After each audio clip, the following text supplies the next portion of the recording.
Hi, Jeff Carty here, West Central Montana Avalanche Center. We're back to some proper winter after last week of warming, which is nice. Maybe we'll get a refresh on top of this stuff. We've been out here on the Rattlesnake today, poking some holes, see what's happening in the snow after all that warming. And what we're finding really isn't confirming some of the assumptions you'd make with that amount of warming. Things haven't solidified as much as we would think.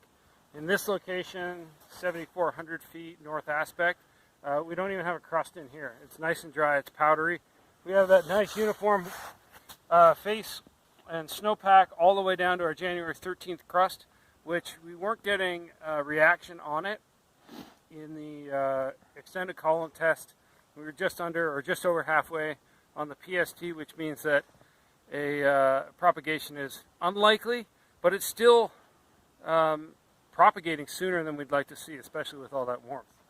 Just before this, we dug a pit on the south side, just on the other side of here, and we found some pretty different conditions there and some refaceted layers.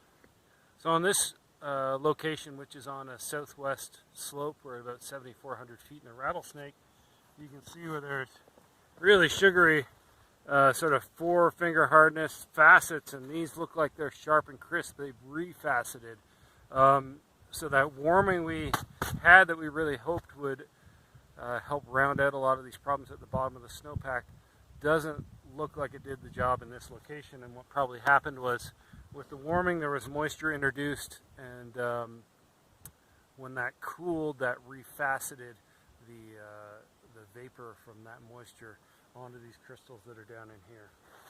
The rest of this snowpack is pretty solid, but down at the base we still have some of those pretty sugary layers. So while you're out in the backcountry this week and the next few days, really take the time to look around and don't make any assumptions about the snowpack being solid because we had all that warmth and a refreezing. In some cases that may have introduced facets, and in other cases it may not have healed those up as much as we had hoped. Ski and ride safe.